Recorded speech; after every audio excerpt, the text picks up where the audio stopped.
wabarakatuh. Selamat pagi teman-teman Muaz bin Jabal. Apa kabarnya hari ini?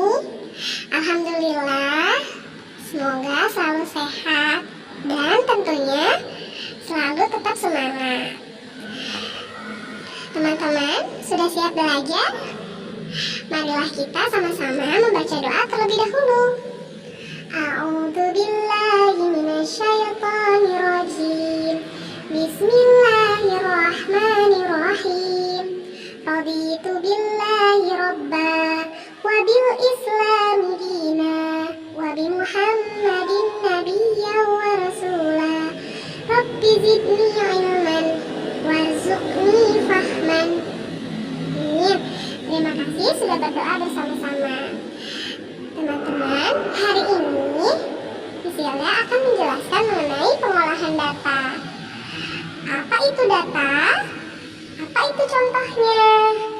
Silahkan kalian simak video pembelajaran berikut ini. Data adalah catatan informasi yang diperoleh berdasarkan fakta. Informasi yang diperoleh berdasarkan fakta. Fakta itu adalah kebenaran atau kenyataan. Contoh data seperti data nilai ulangan matematika kelas 4 atau data tinggi badan kelas siswa kelas 4, data berat badan siswa kelas 4, data bulan kelahiran guru SD sampai Plahat dan sebagainya. Nah, informasi-informasi yang disebutkan tadi jelas adalah suatu kebenaran atau fakta. Itulah data. Nah, dalam melakukan pengolahan data ada beberapa tahap yang perlu kita lakukan. Tahap pertama adalah tahap pengumpulan data. Bagaimana caranya kita mendapatkan data? Ya jelas dengan cara mengumpulkannya. Bagaimana cara mengumpulkannya? Mari kita simak. Yang pertama ada pencatatan langsung. Contoh, wali kelas ingin mengetahui berat badan masing-masing siswa kelas 4. Maka yang dilakukan oleh wali kelas adalah membawa timbangan berat badan ke kelas dan melakukan pencatatan langsung. Jadi satu persatu anak dipanggil maju untuk ditimbang berat badannya secara langsung, kemudian dicatat. Itulah pencatatan langsung. Yang kedua, wawancara. Wawancara adalah kegiatan tanya jawab.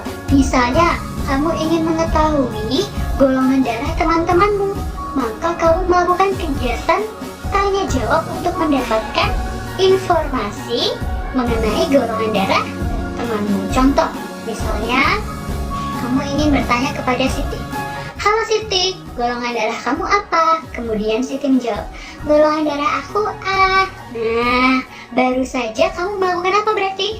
Melakukan kegiatan wawancara atau tanya jawab, sehingga kamu mendapatkan informasi mengenai golongan darah.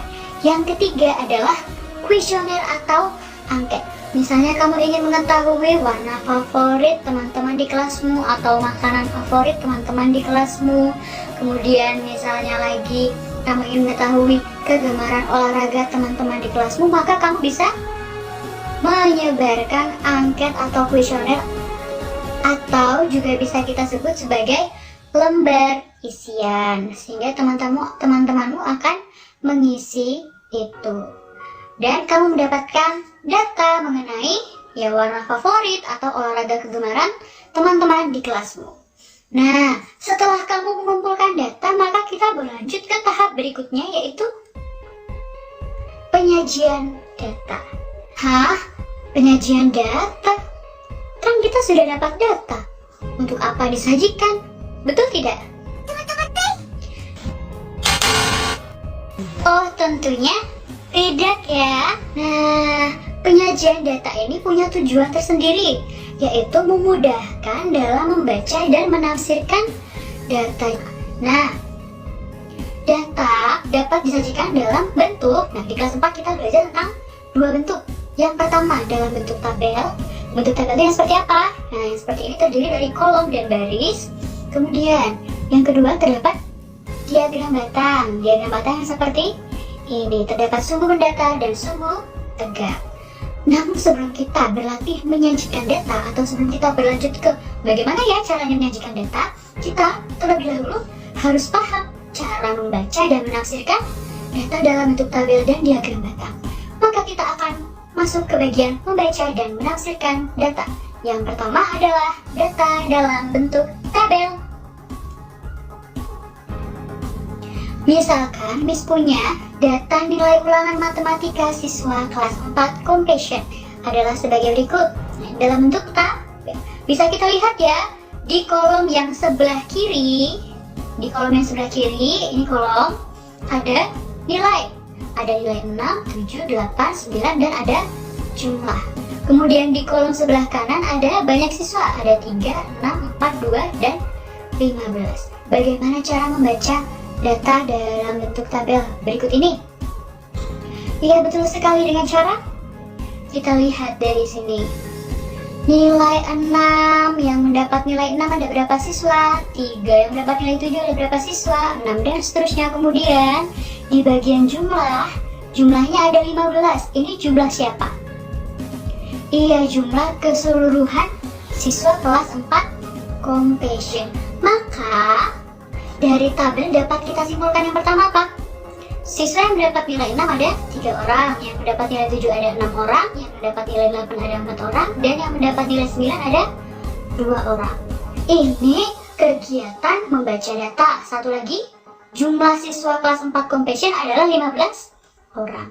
Nah, ini kegiatan membaca data dalam bentuk tabel. Membaca data itu berarti menyebutkan informasi yang tertulis pada tabel. Sedangkan kita punya kegiatan satu lagi, yaitu menafsirkan data. Menafsirkan data dalam bentuk tabel artinya kita harus menemukan informasi lain mengenai data yang tidak tertulis pada tabel. Nah, kalau di sini kan siswa mendapat nilai, terus jumlah siswa semuanya ada di sini ya. Informasi lain yang bisa kamu dapatkan dari tabel apa? Yang tidak secara langsung tertulis. Yang pertama adalah nilai terendah. Coba kamu lihat. Nilai terendah yang diperoleh siswa berapa? Di antara 6, 7, 8, 9? Betul sekali, adalah 6. Berarti kalau ada nilai terendah, ada nilai tertinggi. Nilai tertinggi yang diperoleh siswa adalah 9. Yang lain, ini jelas ya, tidak tertulis ini ya. Nilai terendah sama dengan 6, tidak tertulis di tabel. Maka ini yang warna merah ini kita kegiatan membaca data, yang warna hijau kegiatan menafsirkan data. Yang berikutnya informasi lain. Nilai yang paling banyak diperoleh siswa adalah 7. Nih lihat, oh banyak siswa, yang paling banyak siapa nih? 6. Oh ternyata yang paling banyak ini mendapatkan nilai 7. Maka nilai yang paling banyak diperoleh siswa adalah 7. Dan yang terakhir, nilai yang paling sedikit diperoleh siswa adalah 2. Ini banyak siswanya, yang paling rendah di baris terakhir ini. Ternyata nilai yang paling sedikit diperoleh 9. Itu cara membaca dan menafsirkan data. Ingat, membaca data itu berarti kamu menyebutkan informasi yang tertulis pada tabel. Sedangkan kalau menafsirkan data, mencari informasi lain yang tidak tertulis langsung pada tabel. Nah, menafsirkan data biasanya berkaitan dengan data tertinggi, data terendah, kemudian paling banyak, paling sedikit, selisih atau jumlah. Begitu ya. Kedua, kita menafsirkan dan membaca data dalam bentuk diagram batang. Nah, misalnya Miss punya data banyak siswa di SD Merah Putih. Maka dari diagram batang di samping ini dapat kita simpulkan. Yang pertama, coba lihat ini cara membacanya bagaimana Miss. Kita lihat batang yang tersusun. Ini ada kelas, ini ada banyak siswa. Di sumur mendatar ada kelas, di sumur tegak ada banyak siswa. Berarti kita baca dari sumur mendatar. Kelas 1, ini kelas 1 ya. Kelas 1, tinggi diagram batangnya berapa ini? 40. Berarti kelas 1 memiliki banyak siswa 40. Kelas 2, kita lihat puncaknya di berapa ini?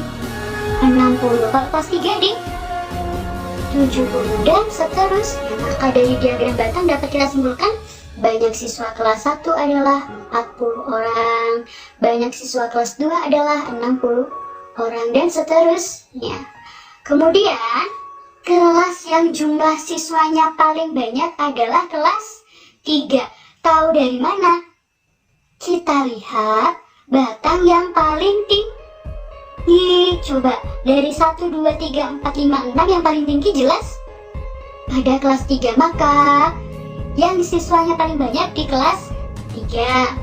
Kemudian kelas 2, 5, dan 6 memiliki jumlah siswa yang sama banyak. Karena apa nih, lihat, sejajar, puncaknya sejajar di angka 60. Maka kelas 2, 5, dan 6 memiliki jumlah siswa yang sama banyak, yaitu 60. Sedangkan ada yang lain nggak yang sama banyak?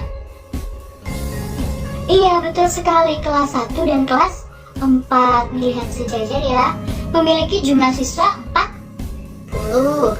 Kemudian informasi berikutnya, nah misalnya kamu bisa mendapatkan informasi selisih jumlah siswa kelas 4 dan 6 adalah kelas 4, ini kelas 6. Kelas 4 itu siswanya 40, kelas 6 60. Maka selisihnya 60 dikurang 40 yaitu 20 orang atau 20 siswa. Kemudian jumlah seluruh siswa di SD Merah Putih adalah, nah kalau tadi di tabel kamu bisa langsung melihatnya di bagian paling bawah, atau kalau tidak ada di bagian paling bawah kalian jumlahkan sendiri. Kalau di diagram batang, untuk mengetahui jumlah seluruh siswa di SD Merah Putih sesuai dengan data yang kita punya, ya kita jumlahkan masing-masing siswa di masing-masing kelas. Kelas 1 berapa? 40 ditambah berapa nih? Berikutnya 60 ditambah berikutnya kelas 3 berapa nih?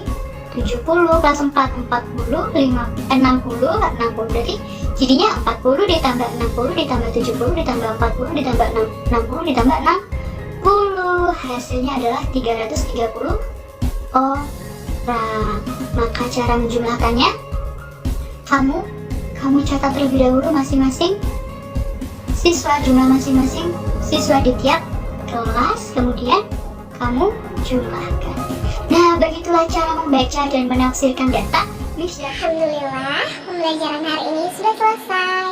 Jika ada yang belum paham mengenai pengolahan data, silahkan kalian tanyakan kepada Miss Hilda. Terima kasih teman-teman sudah menyimak video pembelajaran hari ini. Jangan lupa diulang kembali pembelajaran hari ini agar teman-teman semakin paham. Marilah kita sama-sama membaca doa penutup majelis. Subhanaka Allahumma wa bihamdika asyhadu alla ilaha illa anta astaghfiruka wa atubu ilaik. Tetap semangat terus ya. Wassalamualaikum.